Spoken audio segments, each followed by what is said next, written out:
Hello friends, good morning. स्वागत है आप लोगों का वर्ल्ड ऑफ फिजिक्स के यूट्यूब चैनल पर। कैसे हैं आप लोग? खुश हैं? अच्छे हैं? चलिए, बहुत अच्छी बात है। क्लास स्टार्ट करते हैं बिना ज़्यादा बात किए हुए।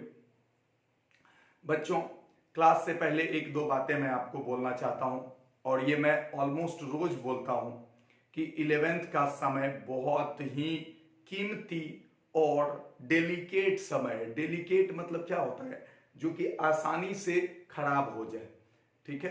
डेलिकेट उसी को कहते हैं। तो आपका ये समय बहुत ही कीमती है, लेकिन इसमें बच्चे के पास बहुत ही कम नॉलेज होता है।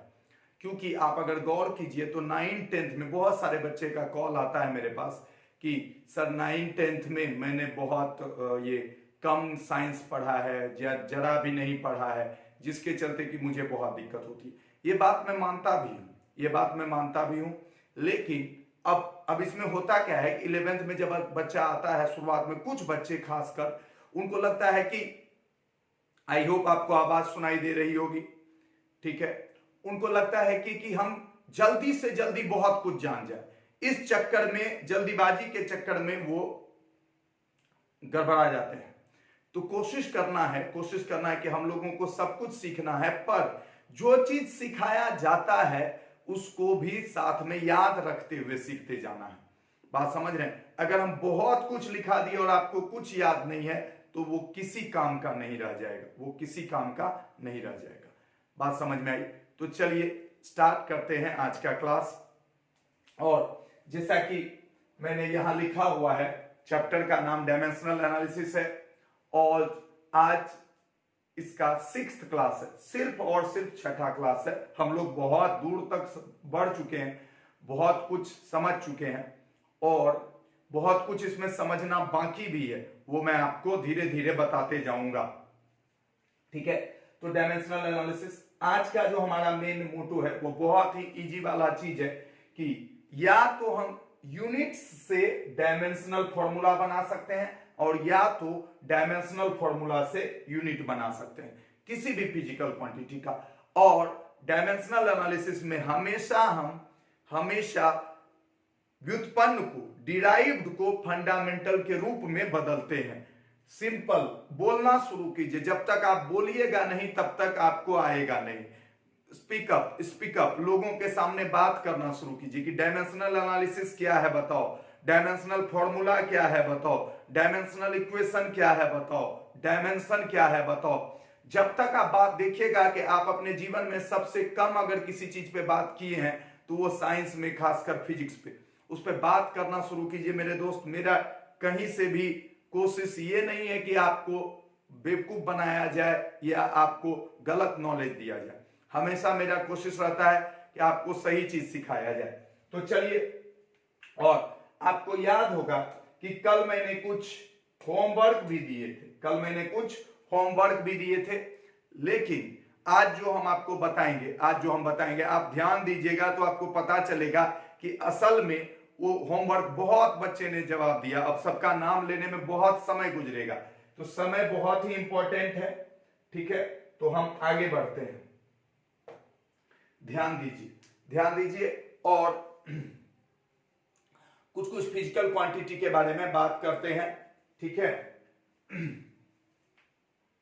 जैसे लास्ट क्लास में हम लोग रेजिस्टेंस के बारे में पढ़े थे। किसके बारे में? रेजिस्टेंस का डायमेंशनल फॉर्मूला निकालने सीखे थे, ठीक है। तो सुनिए,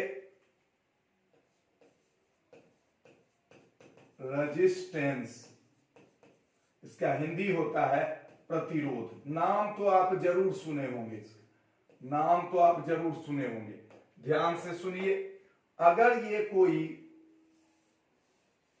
चालक है, कंडक्टर में क्या होता है? कंडक्टर में इलेक्ट्रॉन जो होता है वो फ्री होता है मूव करने के लिए, एक जगह से दूसरे जगह आसानी से। इसीलिए कंडक्टर में करंट मारता है और इंसुलेटर में करंट नहीं मारता है। इंसुलेटर मतलब कुचालक, ठीक है। ध्यान से सुनिए और देखते जाइए। अगर आप इसको एक बैटरी से जोड़ देते हैं, ठीक है, एक बैटरी से जोड़ देते हैं, तो इसमें करंट यानी कि विद्युत धारा प्रवाहित होती है। विद्युत धारा प्रवाहित होना मतलब इलेक्ट्रॉन जो है वो मूव करता है, इलेक्ट्रॉन मूव करता है। ठीक है, तो ये जो कंडक्टर है उस इलेक्ट्रॉन को मूव करने से रोकता है, तो उसी को कहते हैं रेजिस्टेंस। यानी कि कोई भी चालक जो है अपने अंदर से इलेक्ट्रॉन के जाने का जो विरोध करता है, अवरोध उत्पन्न करता है, उसी को क्या कहते हैं? रेजिस्टेंस। क्या कहते हैं? रेजिस्टेंस। और इसको डिनोट किससे किया जाता है? आर से। इसको डिनोट किससे किया जाता है? आर से। तो चलिए इसके बारे में लिखते हैं, ध्यान दीजिएगा। ये क्या है? The obstruction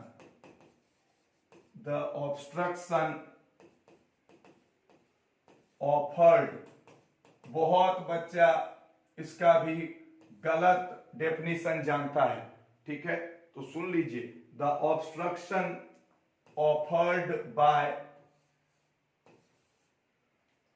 conductor to flow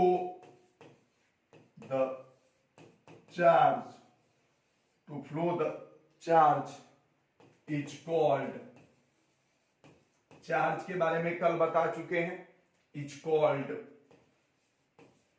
resistance. ठीक है, तो कहता है कि किसी चालक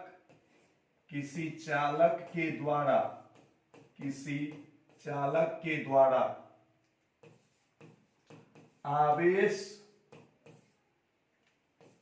के प्रवाह में उत्पन्न, किसी चालक के द्वारा आवेश के प्रवाह में उत्पन्न कुल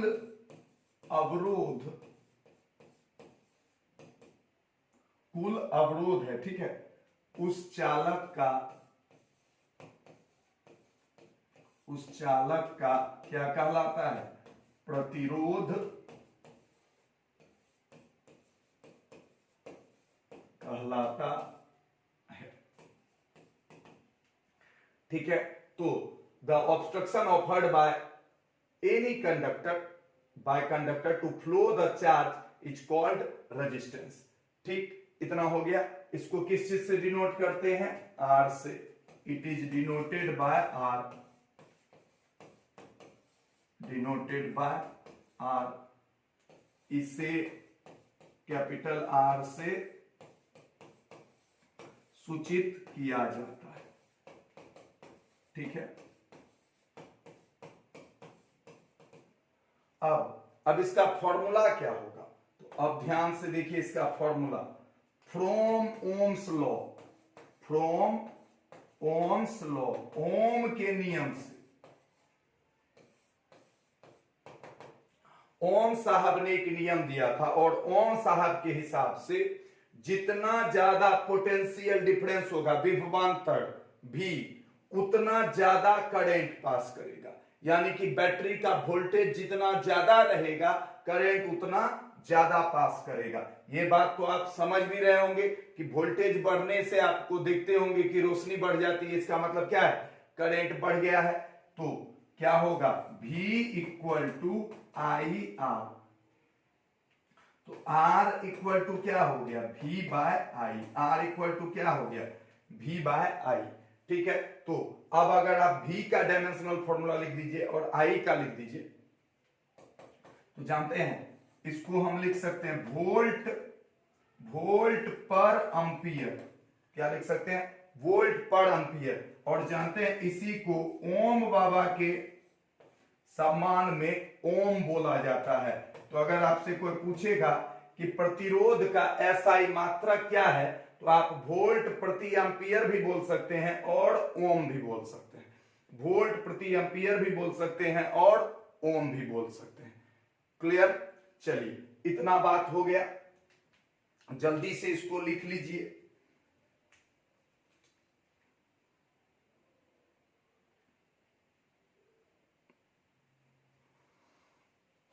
जल्दी से इसको लिख लीजिए। ठीक है, चलिए आगे बढ़ते हैं, ध्यान से सुनिएगा, यहां तक हम लोग पहुंच चुके हैं, R equal to V by I. अब इसके अलावा आप अगर इसके बाद का चीज याद कीजिएगा तो कल के क्लास में कई बार बता चुके हैं, ठीक है। तो क्या होगा, R equal to V by I. तो अब हमको अगर डायमेंशनल फॉर्मूला लिखना है, क्या लिखना है, डायमेंशनल फॉर्मूला, डायमेंशनल फॉर्मूला, विमीय सूत्र।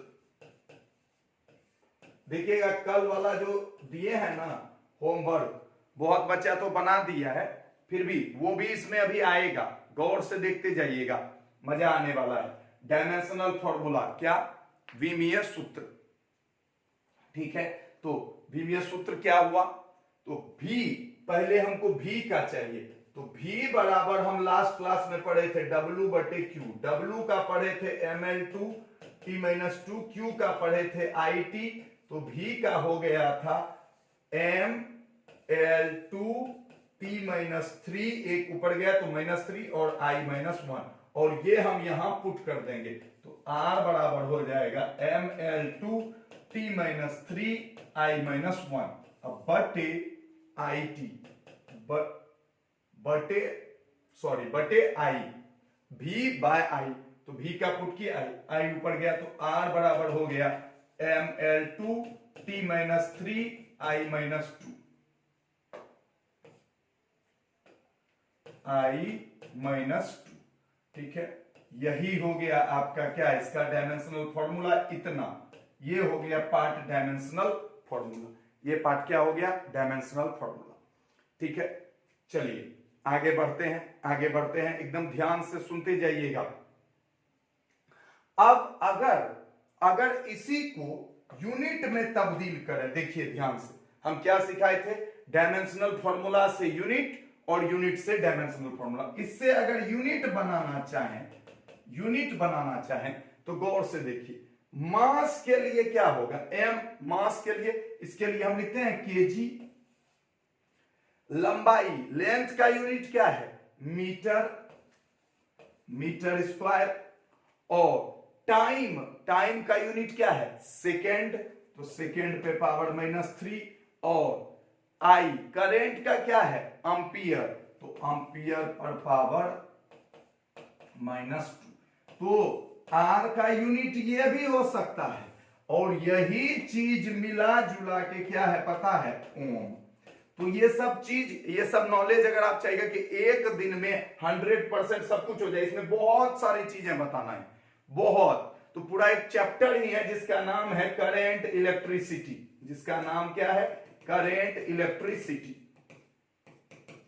तो कब आप बढ़िया सीखिएगा, आप तब बढ़िया सीखिएगा जब आप ये सोचिएगा ना कि ठीक है हम इतना अभी सीखे हैं, पर इतना को अच्छे से रख लेते हैं, आगे फिर सीखेंगे।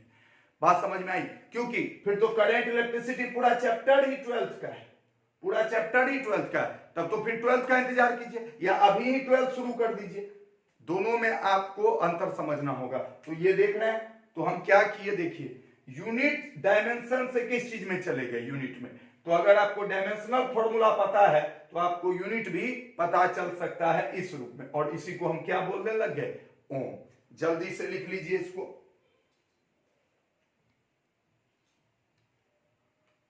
ठीक है।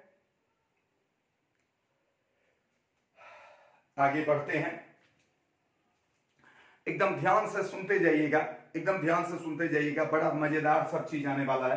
तो हमको लगता है कि ये कितना नंबर था, ये होगा हमारा 33, ठीक है। आगे बढ़ते हैं, ठीक है, इतना क्लियर हो गया। अब अगला 34, ठीक। अब आपको कल एक होमवर्क दिए थे, गौर से याद कीजिए, होमवर्क HW दिए थे, और उसमें बहुत सारे बच्चे का कुछ सवाल भी होता है, और बहुत सारा बच्चा हमसे गुस्साता भी है, ठीक है, बहुत बच्चा गुस्साता है, ये हम जानते हैं। जैसे कि बच्चा कुछ पूछ रहा है और हम जानबूझ के उसको जवाब नहीं दे रहे हैं, वो बेचारा टेंशन है, हम कुछ पूछ रहे हैं जवाब नहीं दे रहे। आपको कभी लगता है कि क्यों नहीं जवाब देते होंगे, क्या सोचते होंगे, हमको आता नहीं होगा।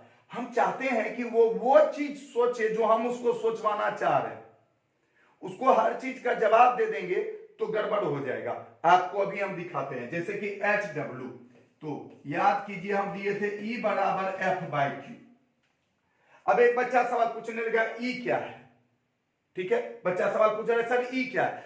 अरे यार, यही चीज तुम्हारे दिमाग से हमको निकालना है कि E के बारे में तुमको कुछ नहीं पता है ना, तो मत पता रखो ना। हम जो दिए हैं तुम ये तो बोलो, जिस दिन तुमको अल्फा बराबर दे देते थे V गुना T/K, कुछ भी, तो तुम क्या अल्फा के बारे में सोचने लगते थे? नहीं, तुमको सोचना किसके बारे में? ई हो सकता है, ई की जगह पे कुत्ता लिखा हो, तो कुत्ता बराबर अगर F/Q हो तो सर हम तो कुत्ता को तो जानते हैं ना। अरे कुत्ता फिजिकल क्वांटिटी थोड़ी है, वो तो कुछ भी लिख दिए हैं। बात समझ गए? तो E बराबर क्या है? F/Q। तो तुम जो बनाने वाला बच्चा है वही बना के जवाब दे दिया। वो ये नहीं सोचा कि हम क्या कर रहे हैं, वो ये सोचा कि हमको क्या करने बोला गया है। तो F के लिए क्या लिखा? MLT-2। F के लिए क्या लिखा? MLT-2। और Q के लिए क्या लिखा? Q के लिए लिख दिया I गुना T, ऊपर कर दिया, बन गया MLT-3I-1, और बोल दिया कि E का यही है MLT-3I-1। हम देखिए पहला दिन से हम क्या समझाने की कोशिश कर रहे हैं कि अगर आपके पास हम फॉर्मूला दे दें तो आपको निकालने आना चाहिए। अगर आप इस बाल की खाल निकालने लगिएगा हर समय तो परीक्षा में आप कंफर्म नहीं बना पाइएगा, परीक्षा में आप कंफर्म नहीं बना पाइएगा। आपको फोकस करना है कि ई चीज हम जानते हैं कि नहीं जानते हैं। तो ये तो आप जानते हैं, बना दीजिए कि ई का ई जो भी चीज दिए थे आप, हमको नहीं पता है, ई जो भी चीज दिए थे उसका डायमेंशनल फॉर्मूला यही। क्लियर? अच्छा, इतना क्लियर हो गया। आते हैं एक और पे, सब कुछ बताते जाएंगे और चीजों को सोचिए, समझिए, क्या चाह रहे हैं वो समझिए, ठीक है। इधर ध्यान दीजिए, अगर आपके सामने कोई इस तरह से लिख दिया कोई भी कि फोर्स बराबर अल्फा इंटू टी, फोर्स बराबर क्या लिख दिया? अल्फा इंटू टी, मान लिया जाए फोर्स बराबर क्या लिख दिया? अल्फा इंटू टी, और आपसे पूछ रहा है कि बताओ अल्फा का डायमेंशनल फॉर्मूला। तो अब देखिए ध्यान से सुनिए, इस चैप्टर में क्या सोच होनी चाहिए कि हम अल्फा क्या है ये नहीं सोचेंगे, हम ये सोचेंगे कि ये दोनों क्या है। अल्फा कुछ भी हो सकता है, अल्फा कुछ भी हो सकता है, जो होगा देखा जाएगा। हमको फोकस किस पे करना है? F T. तो अल्फा इक्वल टू क्या हो जाएगा? F/T। अल्फा इक्वल टू क्या हो जाएगा? F/T। तो अब हमको F का पता है क्या? MLT-2, और T का पता है T ऊपर गया, बन गया MLT-3। तो आप आंसर दीजिए ना कि सर अल्फा का MLT-3 है। जो काम किया है, फिर से कम 40-50 स्टूडेंट बनाया, बना के भेजा, वो ये नहीं सोचा कि सर ई क्या दिए। बात समझ रहे हैं? हम कल चैट में देख भी रहे थे कि फटाफट सर बी बता दीजिए, बी बता दीजिए, बी बता दीजिए, और जो अच्छा बच्चा है वो नहीं सोच रहा। अब देखिए आपके सामने लिखा हुआ F इक्वल टू QV गुना B। हाँ, इसमें ये पूछ सकते हैं, जिसका हम पूछे किसका? B का निकाल लें, तो आपको B के बारे में कुछ पूछने का हक है ही नहीं, तब तो क्वेश्चन ही खत्म हो जाएगा। तब तो क्वेश्चन रहेगा क्या? आपको सब कुछ बता ही देंगे तो आंसर भी हम ही बता दें, फिर आप क्या बनाइएगा? बी का निकालने बोले, आपको बी के बारे में कुछ नहीं पूछना है, तो आपको ये पूछ लेना है। तो क्यू चार्ज है, बी वेलोसिटी था, बी वेग था, एफ फोर्स है, तो बी बराबर क्या होगा? F/QV। बी बराबर क्या होगा? F/QV। तो एफ के लिए क्या लिखेंगे? MLT-2, और Q के लिए क्या लिखेंगे? IT, अब V के लिए क्या लिखेंगे? LT-1। सॉल्व करके बोल देंगे कि दिस इज द B। तो यही आपको समझना है, यही आपको समझ के चलना है, क्योंकि जिस भी इक्वेशन में हम जिस चीज का आपसे पूछेंगे, आप उस चीज के बारे में हमसे कुछ नहीं पूछिएगा, जब आप उसको उसके बारे में हमसे पूछ ही लीजिएगा तो फिर हम आपसे क्वेश्चन किस लिए पूछे। कुछ यहां पे हम लिख देते F इक्वल टू क्यू भी गुना डेल्टा, तो पूछे डेल्टा का बताओ, तो आपको सिर्फ और सिर्फ कॉन्सेंट्रेट किस पे करना है, इस पे। आई होप आपको समझ में आया होगा हम क्या बोलने की कोशिश कर रहे हैं, बात समझ रहे हैं। तो चूंकि इसमें हर दिन रोज नया नया चीज आता है, तो आप सोचते हैं कि पहले हम इसको पूछ ले, आप ये नहीं सोचते हैं कि बना। अच्छा, मैथ में जब आप पढ़ते हैं, मैथ में अगर आपके सामने लिखा रहता है y equal to X square minus 2x plus 4, तो आप मास्टर साहब से पूछने लगते हैं, बताइए सर जी ये x क्या है, पूछते हैं x क्या है, y। मैथ में ऐसा क्यों नहीं करते हैं? दुनिया में आज तक किसी आदमी को पता है कि ये एक्स वाई क्या है? जल्दी बताइए तो। नहीं। अब बोल देते हैं कि इसको निकालो, इसका सॉल्व करो, तो X square minus 2x plus 4 equal to क्या हो गया 0, फिर गुणनखंड और x का मान 2 निकाल देते हैं या 3 कुछ भी। तो एक x क्या था, ये x क्या था? अरे कुछ नहीं था भाई, आपको ये सॉल्व करने का तरीका समझाया गया है। तो आप गौर कीजिएगा कि मैथ में इस तरह का ब्रेन में नहीं होता है कि ये क्या है वो क्या है ये क्या हो, क्योंकि उसमें सब लगता है दो छठा से x से y पढ़ रहे हैं तो पढ़ रहे हैं, इसमें रोज नया चीज आता है, कभी b कभी t कभी v, तो बच्चा बेचैन होने लगता है। असल में ये x y भी उसी तरह का चीज है, अल्फा डेल्टा बीटा। क्लियर हुआ? ठीक है, तो चलिए अब हम आते हैं 34 नंबर पर, और आप सुंदरता देखिएगा इस चीज की, हम आपसे पहले ही बनवा चुके हैं। तो 34 है इलेक्ट्रिक फील्ड, विद्युत क्षेत्र। ध्यान से सुनिए क्या होता है इलेक्ट्रिक। अब हम इलेक्ट्रिक फील्ड जब लिख दिए हैं तो उसके बारे में हम चीजें आपको समझाएंगे, सुनिए ध्यान से। आप बताइए, अगर यहां कोई चार्ज रख दिया जाए, चार्ज के बारे में समझाए थे कि चार्ज वह भौतिक राशि है जो कि विद्युत क्षेत्र बल, स्थिर विद्युत बल उत्पन्न करता है दूसरे चार्ज के साथ। तो अगर यहां Q है और यहां भी एक पॉजिटिव ही चार्ज ले लें, यहां Q है यहां भी एक पॉजिटिव ही चार्ज ले लेंगे, तो पॉजिटिव पॉजिटिव में आकर्षण होगा कि विकर्षण, अट्रैक्ट होगा कि दूर जाएगा? जल्दी बताइए, अट्रैक्ट होगा कि दूर जाएगा? तो पता चलेगा क्या होगा, ये दूर जाएगा। ये क्या होगा? दूर जाएगा। क्यों? क्योंकि धन और धन में क्या होता है? विकर्षण। एक जैसे में क्या होता है? विकर्षण। अपोजिट में क्या होता है? आकर्षण। अच्छा, आप बताइए, तो ये यहां पे रखे, भागना शुरू कर दिया, इसको यहां पे रख देंगे तो क्या नहीं भागेगा? तो भी दूर भागेगा, हाँ या ना? अरे बताइए, तो ये चार्ज बीच में रखे हुए हैं, कहीं भी रखते हैं तो वो क्या होने लगता है? भागने लगता है। तो भैया कौन सा चीज है, तो यहां क्या ऐसा पहुंच जाता है जिससे कि ये भागने लगता है? आप सवाल पूछ सकते हैं कि यहां क्या ऐसा चीज है जिससे कि ये भागना शुरू हो जाता है। बात समझ गए? तो उसका जवाब है कि इसका अपना एक क्षेत्र फैला हुआ है, इसका अपना एक क्या फैला हुआ? क्षेत्र। जैसे कि आग कहीं जल रहा है, आप उसके बगल में जाते हैं तो आपको गर्मी लगने लगता है। बात समझ में आई? क्यों? क्योंकि उसका अपना एक चारों तरफ क्षेत्र फैला हुआ, उस क्षेत्र में जाते हैं तो हमको गर्मी लगती है। उसी तरह इस चार्ज के चारों तरफ के क्षेत्र में हम गए, हमको फोर्स लगने लगा, बल लगने लगा। इस पे क्या लगने लगा? बल लगने लगा। बात समझ में आई? हाँ या ना? अरे बोलो भाई, बल लगने लगा। किसी को कोई कंफ्यूजन? सही सही बोलिए। तो ये जो इसके चारों तरफ फैला हुआ है, इसी को कहते हैं इलेक्ट्रिक फील्ड। क्या कहते हैं? इलेक्ट्रिक फील्ड, विद्युत क्षेत्र। तो किसी आवेश के चारों तरफ, किसी आवेश के चारों तरफ जो उसका प्रभाव फैला होता है, उसी को कहते हैं क्या?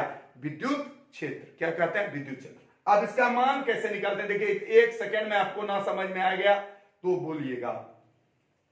अगर चार्ज का मान है 2 कूलम और फोर्स लग रहा है 20 न्यूटन, तो 2 कूलम पे अगर 20 न्यूटन लग रहा है, आपसे कोई पूछेगा 1 कूलम पे बताओ कितना लगेगा, 2 कूलम्ब चार्ज पे 20 न्यूटन बल लग रहा है, तो 1 कूलम्ब चार्ज पे कितना लगेगा? तो चूंकि 2 पर 20 तो 1 पर कितना 20/2, हाँ या ना, यानी कितना 10 Newton.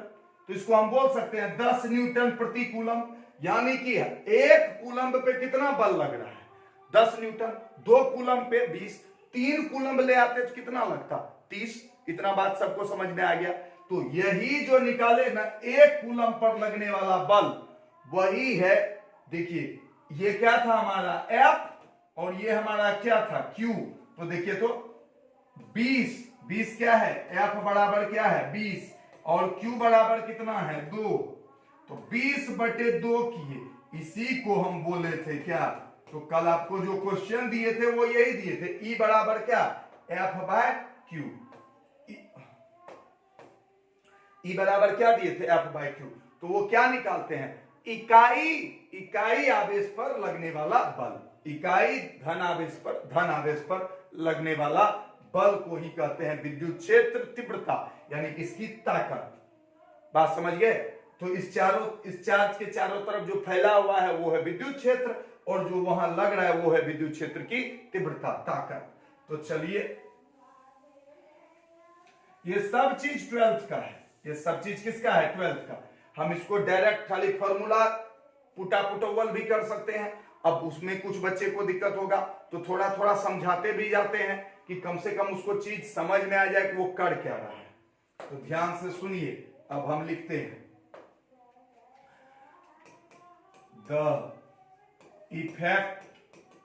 The effect of charge around itself in which another charge experience force, another charge experience force. The effect of charge around itself in which another charge experience force is called electric field। ठीक है, तो क्या लिखेंगे, किसी आवेश के चारों ओर, किसी आवेश के चारों ओर फैला हुआ, वह किसी आवेश के चारों ओर फैला हुआ वह क्षेत्र जिसमें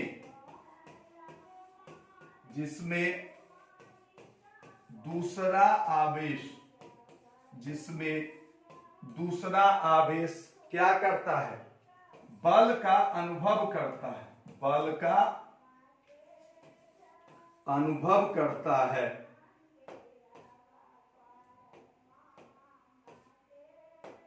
बल का अनुभव करता है, विद्युत क्षेत्र कहलाता है, विद्युत क्षेत्र कहलाता है। बात समझ गए। अच्छा, अब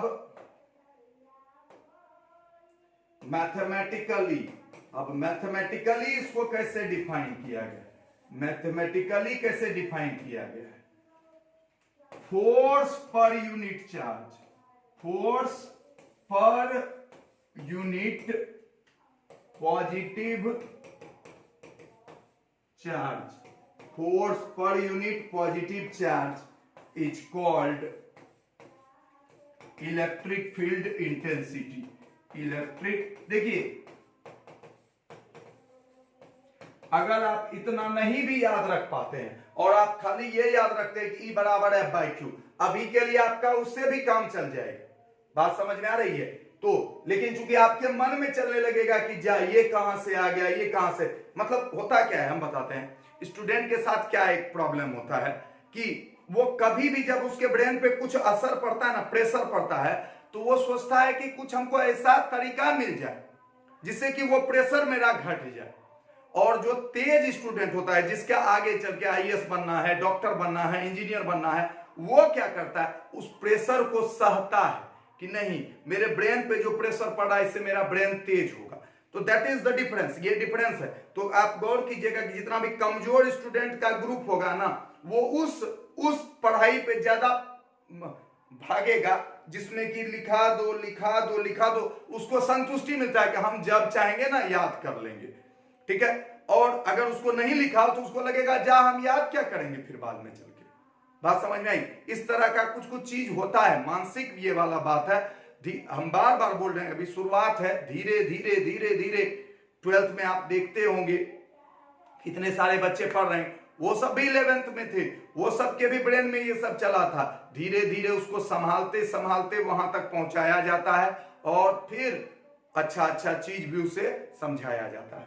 तो हम सिर्फ आपके दिमाग से वो प्रेशर हटाना चाह रहे हैं कि नहीं तुम टेंशन मत लो कि ये क्या है, ठीक है। तो force per unit positive charge is called electric field intensity. इकाई धन आवेश पर, इकाई धन आवेश पर लगने वाले बल को, इकाई धन आवेश पर लगने वाले बल को विद्युत क्षेत्र तीव्रता कहते हैं। विद्युत, तो हम दोनों चीज आपको समझा दिए, विद्युत क्षेत्र और विद्युत क्षेत्र तीव्रता कहते हैं। यानी कि विद्युत क्षेत्र तीव्रता का मतलब हुआ विद्युत क्षेत्र का जो दम है ना, वही कहला है विद्युत क्षेत्र तीव्रता। चलिए, तो अब इसके लिए क्या लिखेंगे, तो E इक्वल टू क्या आ गया, F by Q. Equal to क्या आ गया, F बाय क्यू। गौर से देखते जाइए, तो F इक्वल टू आप सीधे लिखिए, अभी तुरंत तो पढ़े ही थे, ml t माइनस 2। अब Q के लिए क्या लिखिएगा, IT। ऊपर गया ml t minus 3 I minus 1। तो E डायमेंशनल फॉर्मूला क्या आ गया, ml t I माइनस 1। अच्छा, अब गौर से देखिए, इसका अगर SI यूनिट की बात करेंगे तो इसका SI यूनिट क्या क्या हो सकता है, यहीं पे बच्चा फंसता है। SI यूनिट देखिए, F का, फोर्स का SI यूनिट होता है न्यूटन, चार्ज का SI यूनिट होता है कूलम। क्या आपको याद रहना शुरू हुआ, क्या आपको याद रहना शुरू हुआ? तो एक तो ये हो गया। अच्छा, अब इससे जो यूनिट निकालेंगे, इससे जो यूनिट निकालेंगे, देखिए मास के लिए क्या डालेंगे, केजी, लेंथ के लिए क्या डालेंगे, मीटर, टाइम के लिए क्या डालेंगे, सेकेंड पे पावर माइनस, सेकेंड पे पावर माइनस 3, और करंट के लिए एम्पियर पर पावर माइनस 1। बात समझ में आई? तो दिस इज द, ये दोनों एक ही चीज है, ये दोनों एक ही चीज है। इससे भी हम ये प्रूफ कर सकते हैं, करके दिखा दें। देखिए, न्यूटन के लिए होता था m इंटू ए, यानी कि केजी, और ए के लिए मीटर पर सेकेंड स्क्वायर।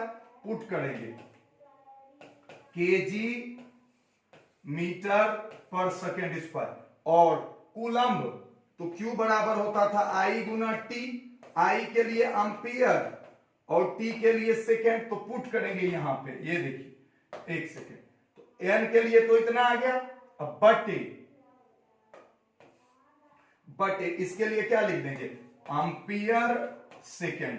अब देखिए, सेकेंड सेकेंड 3 हुआ, ऊपर चला गया, तो केजी मीटर, सेकेंड सेकेंड 3, तो -3, और एम्पियर -1।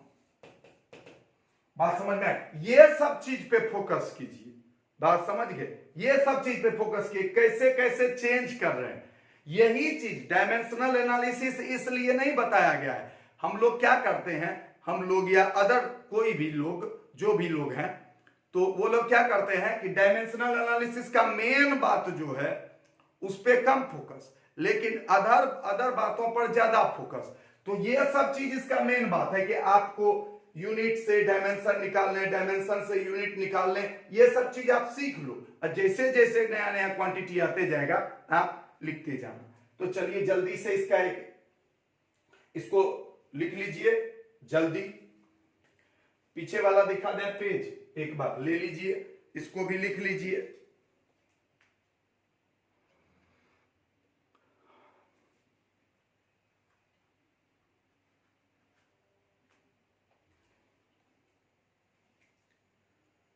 ठीक है, फिर इसको भी लिख लीजिए। ये ज्यादा इंपॉर्टेंट है, यहां ही फोकस करना है। ये अभी से अगर आप चाहिएगा ना कि ये रट्टा मार लें और एकदम आपको याद हो जाएगा और जिंदगी भर ये काम आ जाएगा, आप बहुत बड़े फिजिसिस्ट हो जाएंगे, ऐसा कुछ नहीं होगा, ऐसा कुछ नहीं होगा। ये तो आपको याद होना ही है। समय आने पे ये आपको लगेगा कि अरे ये तो मजाक था। ये यही चीज हम समझाने की कोशिश करेंगे। जब असली समय आएगा, जब ये एक्चुअल में पढ़ रहे होंगे, तो ये बहुत भारी नहीं लगेगा। लेकिन उस समय अगर ये नहीं सीखे रहिएगा ना, तब फिर आपको दिक्कत होगा। तो अभी आपको किस चीज पे मेन फोकस करना है? इस पे। चलिए आगे बढ़ते हैं। 35।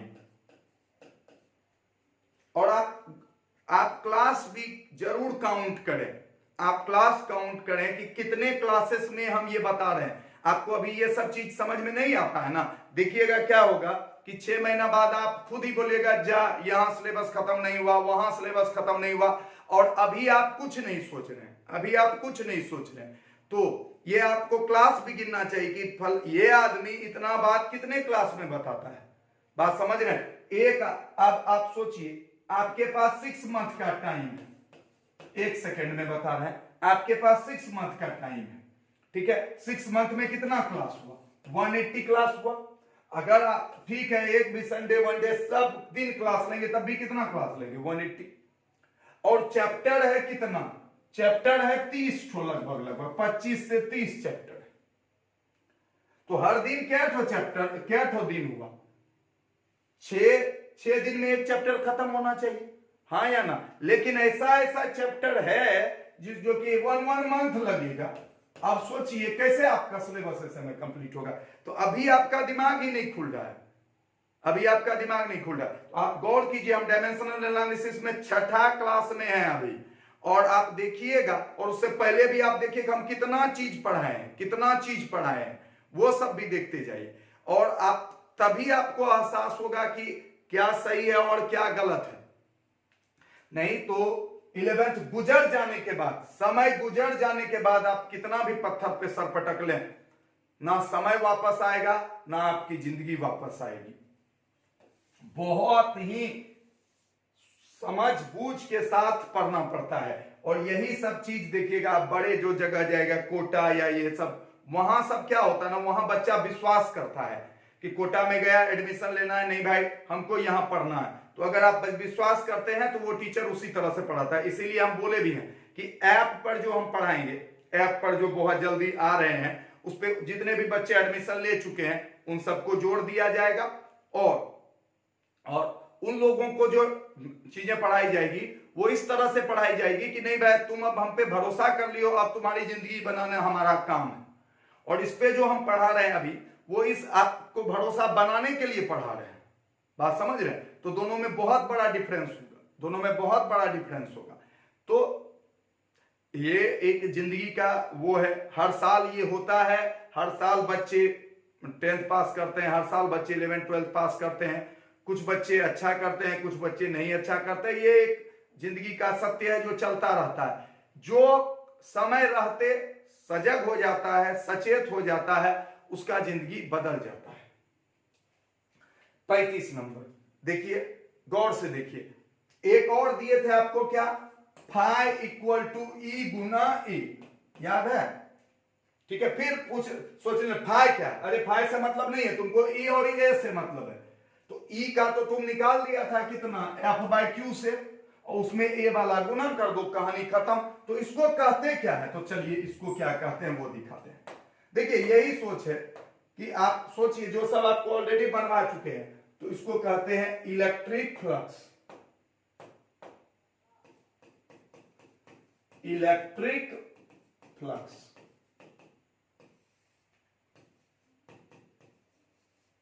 विद्युत फ्लक्स। अब समझिए विद्युत फ्लक्स किसको कहा जाता है, 1 सेकेंड में हम आपको समझा देंगे। जानते हैं फ्लक्स मतलब होता है फ्लो, फ्लक्स मतलब होता है फ्लो, फ्लो मतलब होता है बहाव।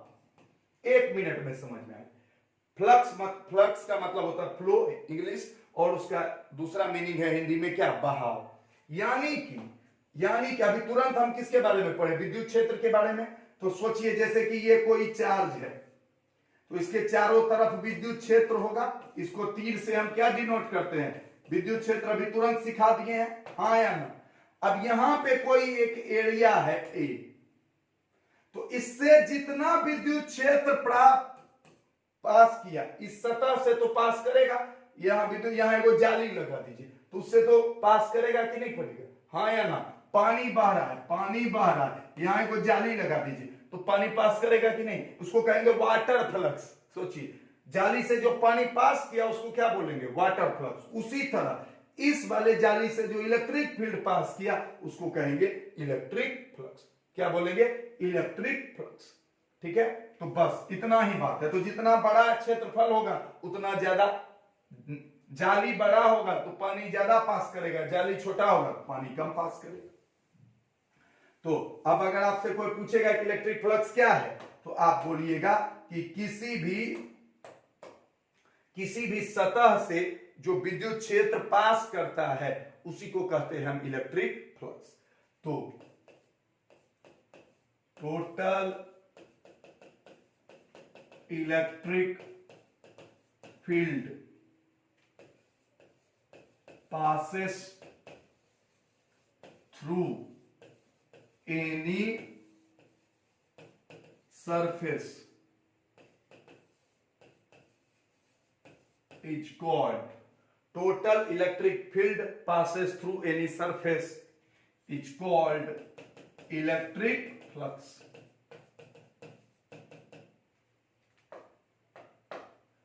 किसी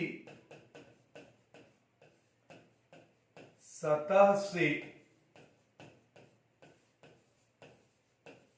गुजरने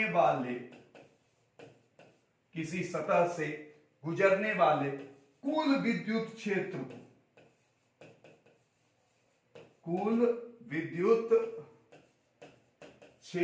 को विद्युत फ्लक्स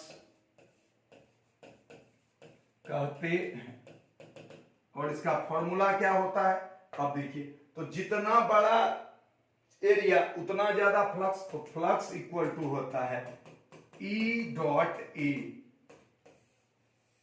यानी सिंपली आपको इलेक्ट्रिक फील्ड गुना एरिया, ये क्या है, E for electric field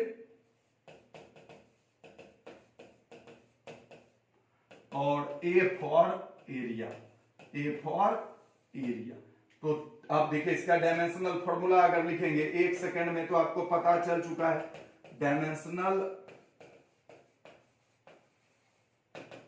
formula, तो E के लिए तो आपको पता था, क्या हुआ था, E के लिए भूल जाते हैं, जरूर भूल जाता है, हम ही भूल जाते हैं, क्या करेंगे। तो आपको पता है E बराबर F/Q, अब पता कीजिए तो क्या होगा, mLT-2 बटे IT। अब तो नहीं भूलिएगा, E अगर याद रख लिए तो ही नहीं भूलिएगा, बात समझ, तो फोकस इसी पे करना है।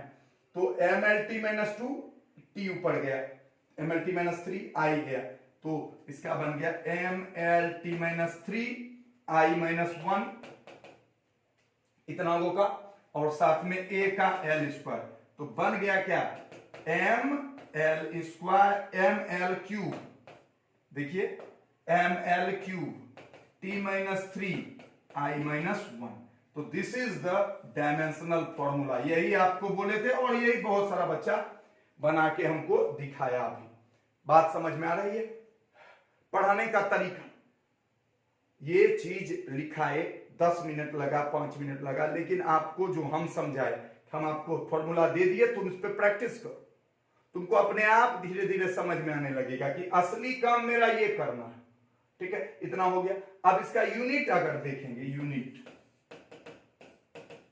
देखिए, ई के लिए लिखे थे न्यूटन पर कूलम, ई के लिए क्या लिखे थे, न्यूटन पर कूलम, और ए के लिए लिखे थे मीटर स्क्वायर। तो ये भी यूनिट लिख सकते हैं, अब इससे जो यूनिट निकलेगा वो भी हम लिख सकते हैं। वो कैसे होगा भाई, वो कैसे होगा, यहां लिख रहे हैं। इससे थोड़ा बढ़िया कलर चूज कर लो, पिंक। देखिए इससे जो कलर ये निकलेगा यूनिट, वो देखिए एम के लिए क्या निकलेगा, केजी।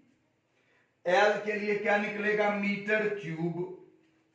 टाइम के लिए सेकेंड पर पावर -3 है वो,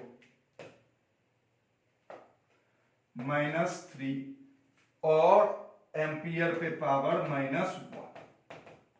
ये चीज और ये चीज एक ही है, ये चीज और ये चीज एक ही है। न्यूटन को और इसको सबको खोल के रख दीजिएगा ना तो यही आ जाएगा। तो आपको ये सब अब अगर आपके सामने ये दे देगा तब तो आप बेचैन हो जाएंगे, बाप रे बाप ये कितना बड़ा हो गया। तो क्या है, ये याद रखना बहुत मुश्किल है, लेकिन यहां पहुंचना बहुत आसान है। खटाक से पहुंचे, मिला ली। क्लियर, इस पे भी क्वेश्चन आएगा आगे चल के। जल्दी से इसको भी लिख लीजिए।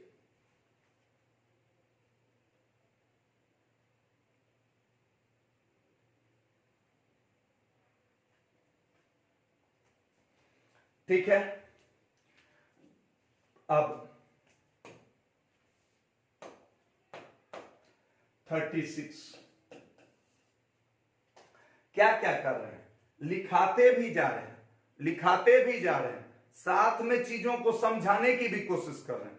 तो आई होप आप इसको समझ रहे होंगे। तो इस ईबला क्या दिए थे, एफ बराबर क्यू भी दिए थे। आप बी करते रह गए। बीबी कौन है, बीबी कौन है, अरे बीबी कौन होती है नहीं पता है, बीबी कौन होती है, बीबी। अरे ये फोकस करो यार, बीबी कौन होती है, बीबी कोई नहीं होती है। इधर देखो, देखिए इधर, इसको कहते हैं मैग्नेटिक फील्ड।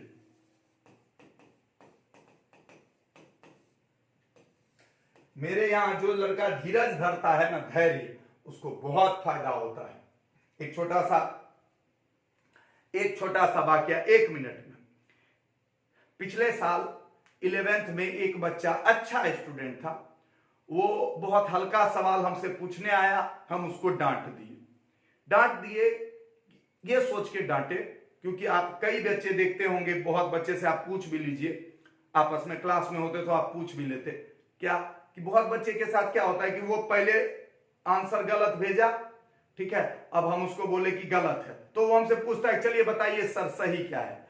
तो हम नहीं बताते, हम बोलते तुम एक बार और ट्राई कर लो, देखना तुम ही से सही बन जाएगा। मेरा ये हमेशा से मानना है कि तुम सबसे सर्वोपरि हो, तुम सर्वोपरि हो, हम नहीं, सबसे ऊपर तुम हो।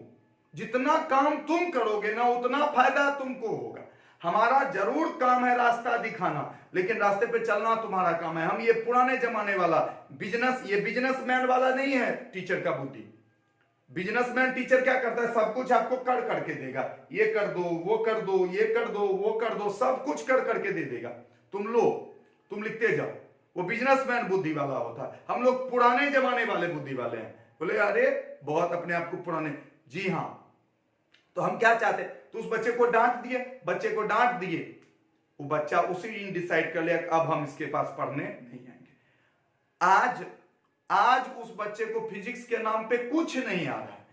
जो उसी का जो दूसरा दोस्त जो धैर्य रख करके उसी के साथ वो भी पूछने आया था, लेकिन वो बात को समझ गया कि नहीं, ये बेचारा तो अच्छा ही सोच के हमको डांटा है कि तुमसे बन जाएगा तो हमसे क्यों पूछते हो। इससे तो बच्चे का और आत्मविश्वास बढ़ना चाहिए कि नहीं, सर को भरोसा है हम पे, हम तेज हैं, हमसे बन जाना चाहिए। तो सोच का फर्क होता है। गलत सोच से गलत जगह पहुंचता है, सही सोच से सही जगह पहुंचता है।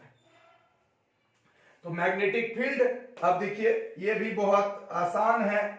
चुंबकीय क्षेत्र, अब देखिए ये उससे भी आसान आपको नजर आएगा। चुंबकीय क्षेत्र, अब आप बताइए एक चीज बताइए, क्या आप जानते हैं कि चुंबक में 2 पोल होता है कि 1 पोल?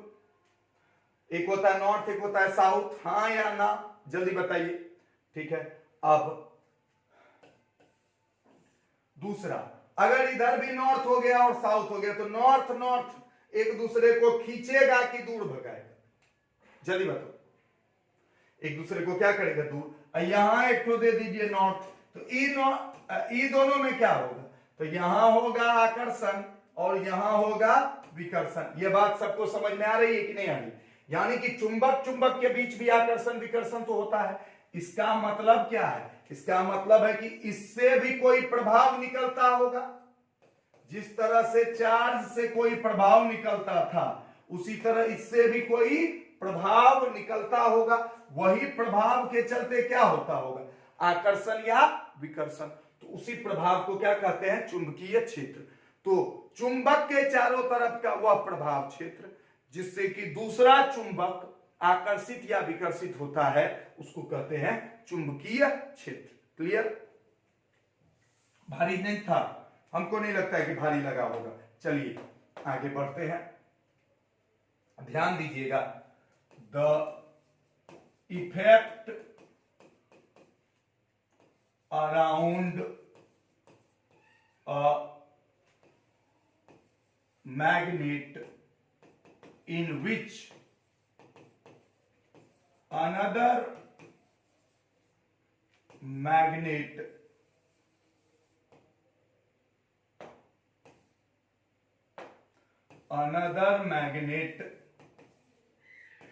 experience force is called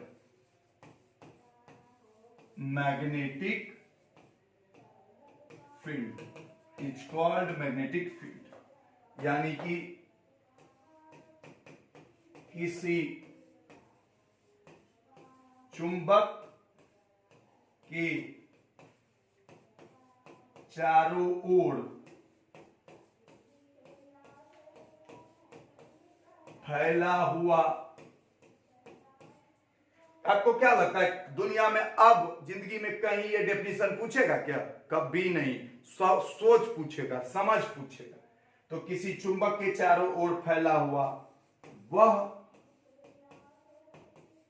प्रभाव क्षेत्र जिसमें दूसरा चुंबक बल अनुभव करता है,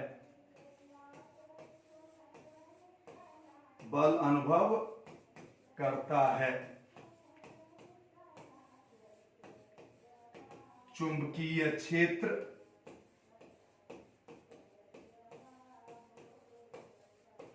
कहलाता है, चुंबकीय क्षेत्र कहलाता है। क्लियर? अच्छा, अब देखिए इस चुंबकीय क्षेत्र के बहुत सारे फॉर्मूले हैं, बहुत सारे फॉर्मूले हैं, लेकिन एक फॉर्मूला क्या है? एक फॉर्मूला है वही जो हम लिखे थे। इसका फॉर्मूला क्या कहता है? फॉर्मूला कहता है F equal to Q V B.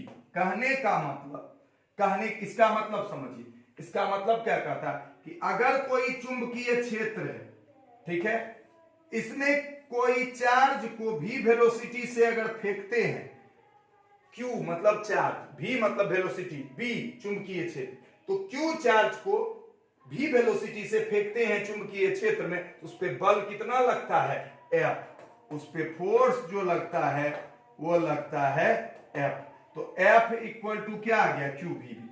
अब ये भी, अभी ये कुछ भी कर लीजिएगा तो ये पूरा एक चैप्टर ही है मैग्नेटिक फील्ड। तो इसमें तो आपको फोकस किस पे करना है कि F इक्वल टू होता है क्यू वी बी। अगर आप भूल भी गए कोई बात नहीं, कोई चिंता की बात नहीं, आपको आना चाहिए। तो आप B इक्वल टू क्या लिख, चुंबकीय क्षेत्र समझ गए। ये फॉर्मूला के लिए या तो आपको अब याद रखना पड़ेगा या नहीं तो इंतजार करना पड़ेगा, क्योंकि अभी इसका डेरिवेशन नहीं हो सकता है, क्योंकि इसका डेरिवेशन फिर एक पेज लगेगा, ठीक है, और वो मैग्नेटिक फील्ड का। तो B इक्वल टू क्या लिख सकते हैं? F by Q B. ठीक है, तो इसका तो आपको दिए ही थे, ठीक है, करने के लिए एक बार फिर से ये होमवर्क ही दिए, और इसका फॉर्मूला भी लिखना है, और इसका एसआई यूनिट जो होता है ना, वैज्ञानिक नाम वाला एसआई यूनिट होता है टेस्ला। वैज्ञानिक नाम वाला एसआई यूनिट होता है टेस्ला। टेस्ला वैज्ञानिक का नाम था, ठीक है। आपको इसका डायमेंशनल से जो यूनिट निकलेगा वो निकालना है। क्या? डायमेंशनल से जो यूनिट निकलेगा, डायमेंशनल फॉर्मूला लिखना है, डायमेंशनल फॉर्मूला लिखना है, ठीक है, और उससे आपको यूनिट निकालना है, ठीक है, जैसे हम अभी तक बताए, आप पीछे का देखे होंगे। क्लियर? तो एक बार इसको लिख लीजिए जल्दी, 36 नंबर।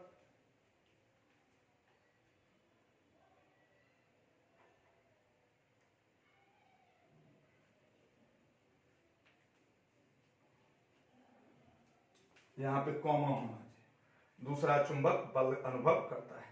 आगे बढ़ते हैं, और ये आप करके करिएगा, करके हमको, बहुत लोग तो कर ही चुके होंगे, ठीक है, इतना हो गया। अब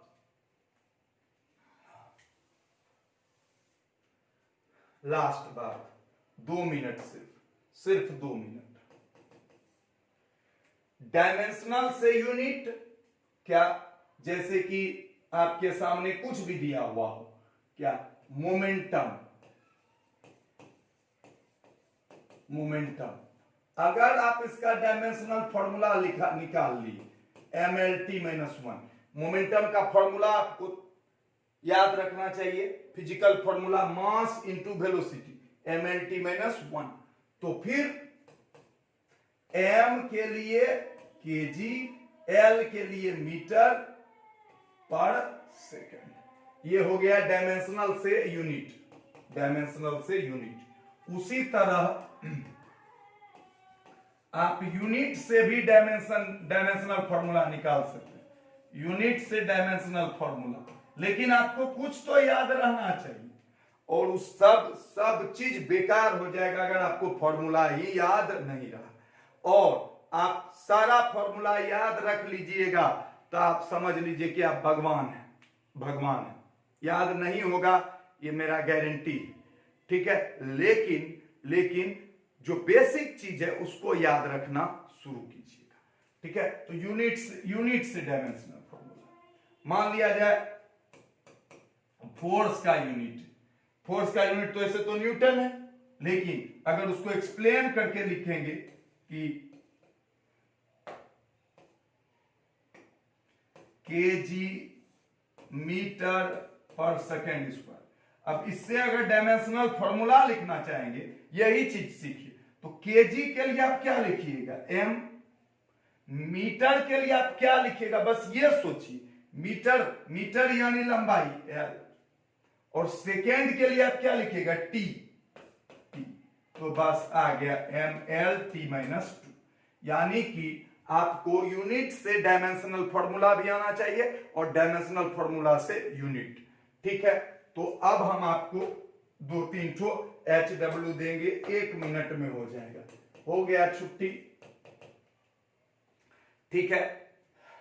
ऐप के बारे में भी बताना है, जितने भी बच्चे, एक बस लास्ट में सुन लें, 1 मिनट, तो HW दे देंगे, जितने भी बच्चे का एडमिशन हो गया है वो एक बार हमको मैसेज कर दें कि मेरा एडमिशन हो गया है, ठीक है, और हम उन लोग का, और आप लोग ऐप को डाउनलोड करके अपना प्रोफाइल बना लीजिए। अगर दिक्कत हो हमको मैसेज कीजिए। ऐप का नाम है वर्ल्ड ऑफ फिजिक्स, ऐप का नाम है वर्ल्ड ऑफ फिजिक्स, ठीक है। इसमें जो जितनी भी खास बातें हैं वो आगे हम आपको बताएंगे। तो जल्दी होमवर्क हम आपको, आज का मेन मेरा काम था कि जो फॉर्मूला पढ़े वो सब तो अलग बात है, उसको हम उतना वैल्यू दे ही नहीं रहे, हम दे रहे हैं कि काम क्या सीखे, डायमेंशन से यूनिट और यूनिट से डायमेंशन। तो ml3t-2i-1, इसका आपको क्या लिखना है, यूनिट, ठीक है। दूसरा m0l² t-2, इसका भी आपको क्या लिखना है, यूनिट, ठीक है। अब बस 3 नंबर, ये दोनों का आपको यूनिट लिखना है, और 2 ठो यूनिट देते हैं उसका आपको डायमेंशन लिखना है, किलोग्राम मीटर क्यूब सेकेंड पर पावर -1 एम्पियर। इसका लिखना है डायमेंशनल फॉर्मूला। डायमेंशनल फॉर्मूला, ये सब चीज आपको आना चाहिए। मेन बात पहले ये जान लो भैया, ठीक है। और चौथा आपको दे रहे हैं जूल पर सेकेंड। इसका भी आपको लिखना है डायमेंशनल फॉर्मूला। थोड़ा सा इसमें सोचिएगा, डायमेंशनल फॉर्मूला, ठीक है। ये चारों आपका होमवर्क हुआ, ठीक है। और एक तो ये वाला होमवर्क हुआ यहाँ पे, ये जो कि कल वाला ही होमवर्क है, फिर से आपके सामने, ठीक। तो आज के लिए इतना ही। आई होप आपको पसंद आया होगा। देखिए, कुछ हो जाए, पसंद आए या ना आए, आप मेरे साथ जुड़े रहिएगा, हम आप में बदलाव करेंगे। जिसको अपने आप में बदलाव करने से डर लगता है वो हमसे ना जुड़े। Bye bye, thank you very much.